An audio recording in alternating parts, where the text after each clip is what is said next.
नमस्कार, आप देख रहे हैं खबर झारखंड और मैं हूं आपके साथ राजेश कुमार। कल कोलेबिरा उपचुनाव के लिए वोटिंग होगी। मतदान के लिए चाक चौबंद इंतजाम किए गए हैं। इस बीच कोलेबिरा पर किसका राज होगा, इसका फैसला जनता करेगी। पति की विरासत संभालेंगी मेनन एक्का या फिर विक्सन और बसंत पर लोग जताएंगे अपना भरोसा, क्योंकि आंकड़े कुछ और ही गवाही दे रहे हैं।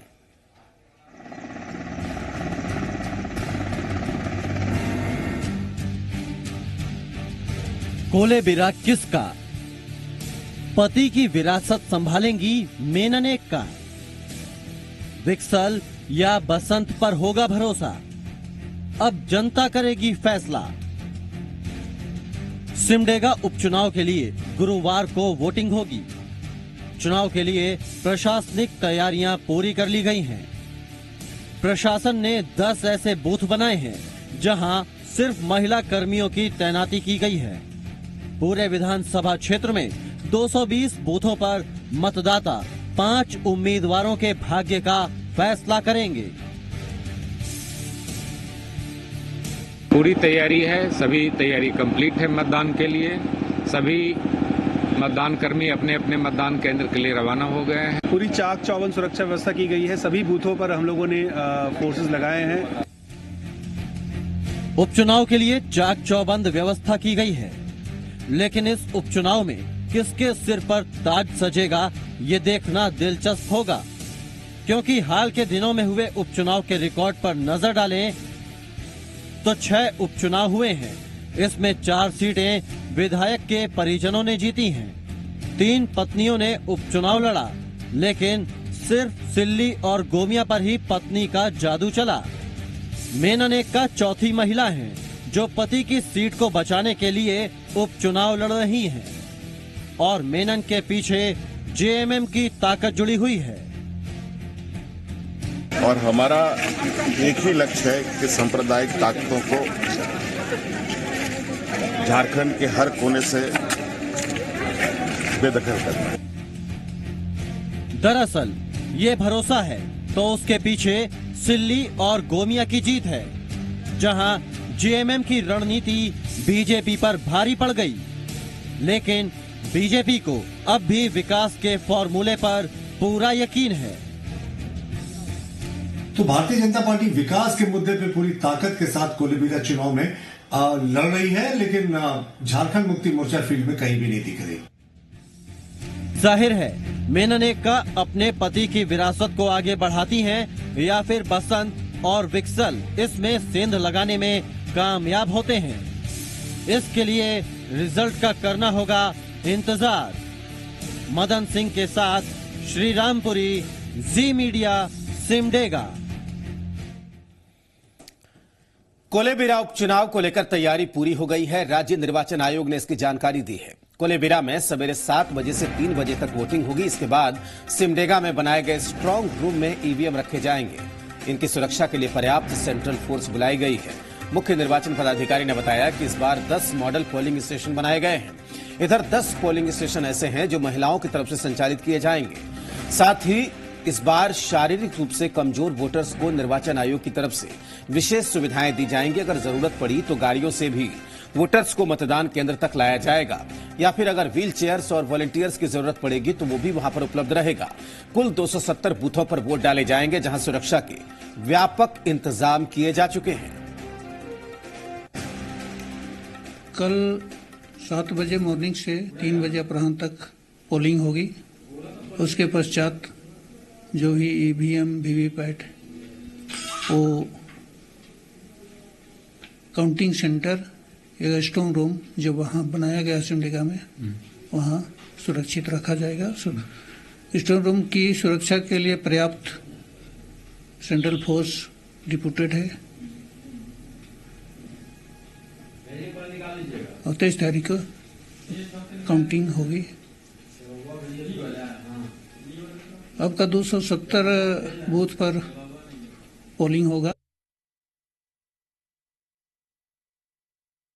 ऑल सिटीजन्स नहीं, लेकिन जो विशेष शारीरिक रूप से कमजोर हैं को अगर सहयोग का आवश्यकता है अपना घर से पोलिंग स्टेशन जाने के लिए, वो इलेक्शन कमीशन द्वारा निर्देश दिया गया है प्रशासन को कि सहयोग देंगे अपना घर से पोलिंग स्टेशन और उसके पास वापस जाने के लिए। सर कैसे सहयोग मिलेगी, मतलब क्या कुछ रहेगा? अगर गाड़ी की व्यवस्था है या अगर व्हीलचेयर की व्यवस्था है या वॉलंटियर्स के माध्यम से अगर उसका सहयोग का आवश्यकता है, यह उपलब्ध कराना है। त्रिस्तरीय पंचायती राज के उपचुनाव में 130 सीटों के लिए आज वोटिंग हुई। 23 जिलों में वोटिंग प्रतिशत 60.37 रहा। रांची के 5 प्रखंड के कुल 83 मतदान केंद्रों पर भी कड़ी सुरक्षा के बीच मतदान हुआ। वोटों की गिनती 22 दिसंबर सुबह 8 बजे से की जाएगी। 130 सीटों के लिए आज वोट डाले गए। इसमें से ग्राम पंचायत सदस्य के लिए 57 सीट, मुखिया के लिए 8, पंचायत समिति सदस्य के 20 और जिला परिषद के 2 सीटों के लिए मतदान कराया गया। रांची में कुल वोटिंग परसेंटेज 69.5%, जबकि महिला वोटिंग परसेंटेज 69.51 और पुरुष वोटिंग परसेंटेज उसकी बात करें तो 69.56% रही। गढ़वा में मेराल प्रखंड के मेराल पूर्वी पंचायत में मुखिया पद के लिए उपचुनाव में 68% मतदान हुआ। सोनाहातू, सिल्ली और ओरमांझी में पंचायत समिति के 3 पदों और तमाड़ और अनगढ़ा में मुखिया के 4 पद के लिए वोटिंग हुई। हर जगह सुरक्षा के पुख्ता बंदोबस्त किए गए थे। वोटर्स में भी मतदान को लेकर उत्साह दिखा। संवेदनशील और अति संवेदनशील बूथों पर विशेष चौकसी नजर आई।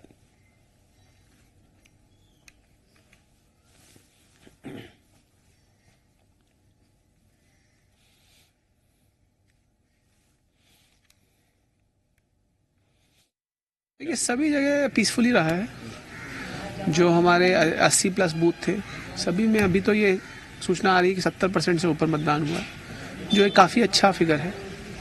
और किसी भी तरीके से किसी भी बूथ में कोई भी प्रॉब्लम नहीं आई है। अब आज शाम को सील होगा और 2 दिन बाद इसकी काउंटिंग होगी। सभी जगह चुनाव शांतिपूर्वक हुआ है और अभी चूंकि पोलिंग पार्टीज का डिस्पैच शुरू होगा 15 के लिए, तो इसीलिए विशेष सतर्कता रखी जा रही है।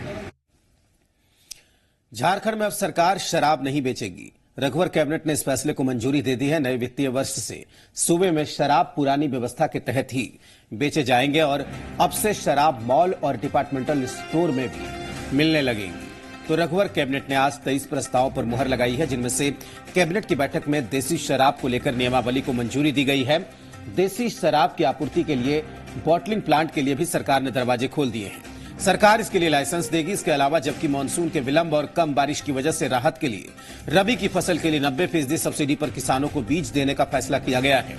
साथ ही 2018-19 में राज्य में 5 विश्वविद्यालय के 5 जिलों में बहुउद्देशीय हॉल के निर्माण के लिए 48 करोड़ को मंजूरी दी गई।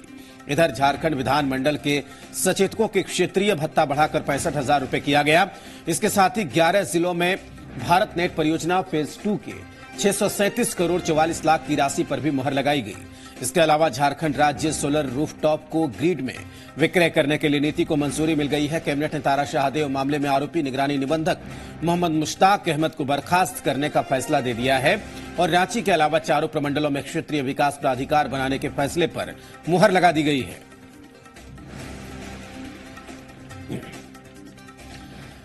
झारखंड में उद्योगों को बढ़ावा देने के लिए रैपिड ग्रोथ चाहिए ताकि निवेशकों को ज्यादा लाभ मिल सके। राज्य सरकार इसी दिशा में कार्य भी कर रही है। मकसद है कि make in India, made in India की तर्ज पर मेड इन झारखंड बनाना। ये बातें मुख्यमंत्री रघुवर दास ने आदित्यपुर औद्योगिक क्षेत्र में मोमेंटम झारखंड के तहत आयोजित 2 दिवसीय वेंडर डेवलपमेंट प्रोग्राम के उद्घाटन समारोह में कही। जमशेदपुर में वेंडर डेवलपमेंट प्रोग्राम, मुख्यमंत्री ने 90 कंपनियों का किया शिलान्यास। 10,000 लोगों को मिलेगी नौकरी। आदित्यपुर के ऑटो क्लस्टर में 2 दिवसीय वेंडर डेवलपमेंट प्रोग्राम का उद्घाटन मुख्यमंत्री रघुवर दास ने किया। भारत सरकार के रक्षा मंत्रालय, रेलवे मंत्रालय, झारखंड सरकार और आदित्यपुर स्मॉल इंडस्ट्रियल एसोसिएशन संयुक्त रूप से इस कार्यक्रम का आयोजन कर रहे हैं। इस दौरान मुख्यमंत्री रघुवर दास ने 1048.43 करोड़ के निवेश के 90 कंपनियों का शिलान्यास किया। अब कंपनियों के खुल जाने से 10,000 लोगों को प्रत्यक्ष तौर पर नौकरी मिलेगी, वहीं 20,000 लोगों को अप्रत्यक्ष तौर पर रोजगार मिलेगा। इस मौके पर मुख्यमंत्री रघुवर दास ने कहा कि मेड इन झारखंड बनाना राज्य सरकार का लक्ष्य है। प्रदेश में स्थिर सरकार बनने से राज्य सरकार विकास के पथ पर तेजी से आगे बढ़ रही है।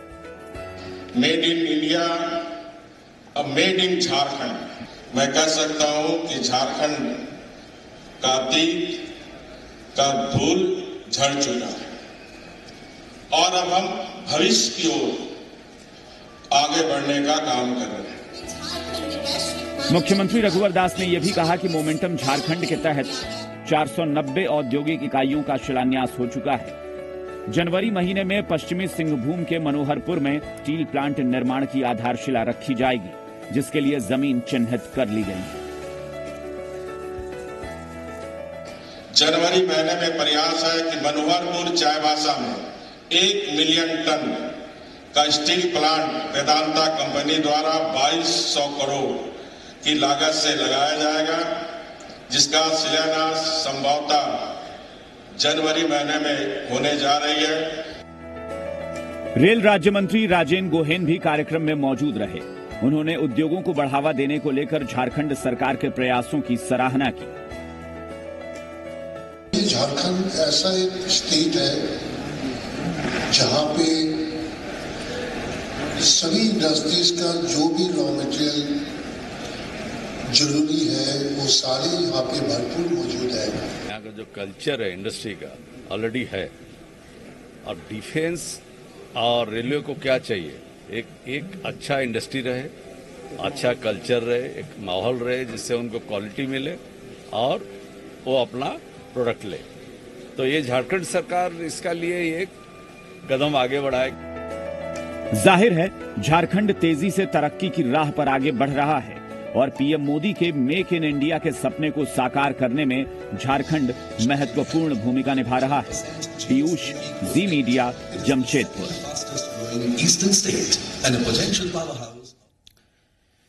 झारखंड के स्वास्थ्य सचिव मदन कुलकर्णी ने हजारीबाग सदर अस्पताल का निरीक्षण किया। इस दौरान उन्होंने कई गड़बड़ियां पाई। साथ ही वे सदर अस्पताल में फैली गंदगी को देखकर भड़क गए। इसके लिए उन्होंने अधिकारियों को जमकर फटकार लगाई। निरीक्षण के दौरान स्वास्थ्य सचिव ने ट्रॉमा सेंटर को चालू नहीं पाया। अस्पताल में एक्सरे मशीन नहीं होने पर भी नाराज दिखे और इंतजामों को ठीक करने का निर्देश देते हुए सिविल सर्जन को डांट लगाई। उन्होंने अस्पताल में फैली गंदगी को देखते ही साफ सफाई की एजेंसी पर कार्रवाई करने की बात भी की। देखिए, हजारीबाग की जो वर्तमान में स्वास्थ्य व्यवस्था है उसमें काफ़ी सुधार की गुंजाइश है। उसी के सिलसिले में हम लोग समीक्षा करने यहाँ पे आए थे। हमने सदर हॉस्पिटल का भी पूरा एक वार्ड का निरीक्षण किया है। यहाँ का ट्रॉमा सेंटर हम लोग तुरंत फंक्शन करने जा रहे हैं। उसी तरह से यहाँ पर आई हॉस्पिटल है, उसको भी 1 तारीख से फंक्शन हम लोग करने जा रहे हैं, जिससे कि कम से कम लोगों को बेसिक सुविधाएं अच्छे से प्राप्त हो सके। खबर सिमडेगा से है, जहां पूर्व विधायक नियल तिर्की को जमानत मिल गई और वो जेल से रिहा हो गए। पुलिस ने 1 दिसंबर को पूर्व विधायक नियल तिर्की को गिरफ्तार किया। इसके बाद से वो जेल में थे। आपको बता दें कि पूर्व विधायक कांग्रेस नेता नियल तिर्की के खिलाफ 13 सितंबर 2018 को विद्युत विभाग के कनीय अभियंता कृष्ण कुमार ने मारपीट करने और सरकारी काम में बाधा डालने का मुकदमा दर्ज कराया था।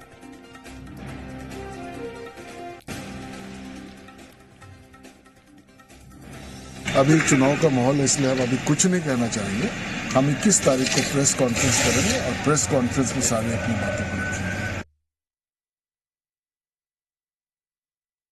कनीय अभियंता कृष्ण कुमार बकाया बिल मांगने के लिए उनके पेट्रोल पंप में गए थे। उसी में नियल तिर्की और उनका लड़का विशाल तिर्की उनके साथ मारपीट किया। आरोप लगाया था कि सरकारी काम में बाधा पहुंचाना और मारपीट कर घायल करने का आरोप था। बीजेपी के राष्ट्रीय अध्यक्ष अमित शाह की पश्चिम बंगाल में प्रस्तावित रैली की अनुमति नहीं मिलने के बाद उनके रथ को धनबाद में सदर विधायक राज सिन्हा के आवासीय कार्यालय के निकट पिछले कई दिनों से रखा गया। बस जिसे रथ का आकार दिया गया है पूरी तरीके से एसी है। उसमें तमाम सुविधाएं मौजूद हैं जो एक 5 स्टार होटल में रहती हैं। आपको बता दें कि 9 जनवरी को इस मामले में कोलकाता हाईकोर्ट में सुनवाई होनी है।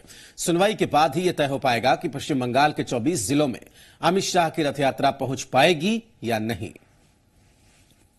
प्रचार के लिए गाड़ी जा रही थी विधानसभा के चुनाव के लिए, अभी यहाँ पे रुकी हुई है। वहाँ पे परमिशन ग्रांटेड नहीं हुई है, इस वजह से 1-2-3 रोज हो गया, 1-2 दिन और भी लग सकता है। जैसे हमें ऑर्डर्स मिल जाएंगे हम अपनी गाड़ी लेके चले जाएंगे। अभी यहाँ विधायक जी यहाँ पे लंच ब्रेकफास्ट सब कुछ यहीं पे, खाना पीना नहाना धोना सब कुछ यहीं पे हो रहा है। कहाँ से सर हम लोग वहाँ से हैं सर, गाजियाबाद से। सर गाजियाबाद में मोदी नगर से हम लोग मेरठ से बसाई है। खबर रांची से है, जहां सिविल कोर्ट से सत्येंद्र वर्मा नाम का कैदी पुलिस गिरफ्त से फरार होने में कामयाब रहा। रांची पुलिस ने रानी चिल्ड्रन हॉस्पिटल के पास से कल ही मोबाइल चोरी के आरोप में उसे गिरफ्तार किया था। कोर्ट में पेशी के लिए उसे सिविल कोर्ट लाया गया, जहां पुलिस को चकमा देते हुए कैदी फरार हो गया। हालांकि पुलिस कैदी की तलाश में जुट गई है और सीसीटीवी खंगाल रही है, लेकिन दिन दहाड़े इस फरारी से कोर्ट की सुरक्षा व्यवस्था पर कई तरह के सवाल खड़े हो गए हैं। बताया जा रहा है कि सत्येंद्र वर्मा शहर के नामी हॉस्पिटल में मोबाइल चोरी की घटना को अंजाम देता था। पुलिस को लंबे वक्त से उसकी तलाश थी। लंच का टाइम खत्म हुआ, वीरेंद्र बाबू के पास बैठ करके पेशकार साहब के चैम्बर में, और उनका हम कागज उगज का स्टडी वारंट का बनवा रहे थे कि लंच टाइम खत्म हो गया है और सीजीएम साहब तरफ प्रस्तुत करेंगे, ले चलिए। तो कागज उगज वो तैयार करने के बाद बोले कि सिपाही बोलिए कैदी को लेकर के आएगा, दस्तखत करेगा। तो हम चाल दिए बरामदा के बाहर, बरामदा पर था बाहर में कि कैदी लेकर के आइए, दस्तखत करेगा कैदी, चलना है सीजीएम साहब के यहाँ लेके। जब चाल दिए तो ये लोग बोलता है कि सर कैदी तो है, ये नहीं है, कैदी भाग गया। गुमला पुलिस ने पीएलएफआई के सक्रिय सदस्य संजय साहू उर्फ संजू को हथियार के साथ गिरफ्तार किया। ये गिरफ्तारी घाघरा थाना इलाके के खंभा कुमा टोले से हुई है। संजय साह के घर से पुलिस ने हथियार और अन्य सामान बरामद किए। इनमें एक देसी कट्टा, 9 mm का 3 जिंदा कारतूस, electronic detonator, safety fuse wire, people's liberation front of India का लेटर पैड शामिल है। पुलिस इसे बड़ी कामयाबी मान रही है।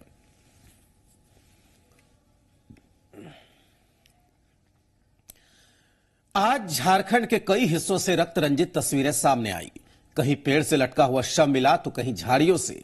पुलिस तफ्तीश में इस पूरे मामले को लेकर जुटी हुई है।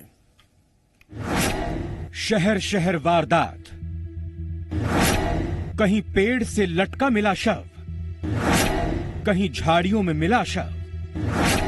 खौफ में सांसें। 2 तस्वीर खौफ की। जामताड़ा के रानीगंज गांव में एक युवक का शव पेड़ से लटकता हुआ मिला। मृतक की पहचान प्रताप सिंह के रूप में हुई है। पेड़ से शव लटकने की खबर मिलते ही गांव में हड़कंप मच गया। प्रताप सिंह ने खुदकुशी की या उसकी हत्या हुई, पुलिस इसकी तफ्तीश में जुट गई है, लेकिन परिजनों ने इसे हत्या का मामला बताया है। बताया जा रहा है कि मृतक देर शाम घर से निकला था लेकिन वापस नहीं लौटा। लाश है जो फांसी लगाए हुए पेड़ में टंगा हुआ है। हम लोग आए हैं, अब जांच कर रहे हैं, जांच में क्या क्या आता है। रामपुर हाट मुख्य मार्ग पर एक व्यक्ति का शव झाड़ियों में मिलने से इलाके में सनसनी फैल गई। मृतक के पास एक पर्स मिला है जिसमें रखे ड्राइविंग लाइसेंस के आधार पर उसकी पहचान देवघर के बालीडीह गांव के हलधर यादव के रूप में हुई है। पुलिस शव को पोस्टमार्टम के लिए भेजने के बाद मामले की छानबीन में जुट गई है। आशंका है कि हलदर की कहीं और हत्या कर शव को सीमानिजोर गांव के पास झाड़ियों में फेंक दिया गया। जामताड़ा से देवाशीष भारती के साथ सुबीर चैटर्जी, जी मीडिया, दुमका। देवघर के मधुपुर में ब्रांडेड कंपनियों के नकली उत्पाद तैयार करने वाली फैक्ट्री का पर्दाफाश हुआ। इस फर्जीवाड़े का खुलासा तब हुआ जब गुप्त सूचना के आधार पर पुलिस ने नकली उत्पाद बनाने वाली फैक्ट्री पर छापा मारा। फैक्ट्री 52 बीघा मोहल्ले के ओझा मोड़ के पास बनी थी, जहां कई नामी कंपनियों के नकली उत्पाद बनाने का अवैध कारोबार चल रहा था। मौके से एक शख्स को गिरफ्तार किया गया। पुलिस ने कई कंपनियों का नकली रैपर, मशीन और नकली उत्पाद भी बरामद किया है। छानबीन में यह भी पता चला कि बेबी पाउडर में सीमेंट और कोलगेट के पेस्ट में पट्टी का पाउडर मिलाया जा रहा था। जानकारों के मुताबिक ये केमिकल इतने जहरीले हैं कि इसके इस्तेमाल से कैंसर जैसी बीमारी भी हो सकती है। अनुसंधान investigation security private limited, Kolkata and Delhi branch, हमें गुप्त रूप से सूचना मिली थी कि कुछ कंपनियों का नकली पदार्थ बनाकर मार्केट में सेल किया जा रहा है। उसके ऊपर में हमने यहाँ मधुपुर थाने इंचार्ज से बात करके इस कार्रवाई को अंजाम दिए है, जिसमें से Colgate toothpaste, Dabur Gulabari, Tata tea, Marico Nihar oil और जॉनसन बेबी पाउडर की माल बनाकर पकड़े गए। इसी के साथ इस बुलेटिन में फिलहाल इतना ही। आप देखते रहिए जी बिहार झारखंड।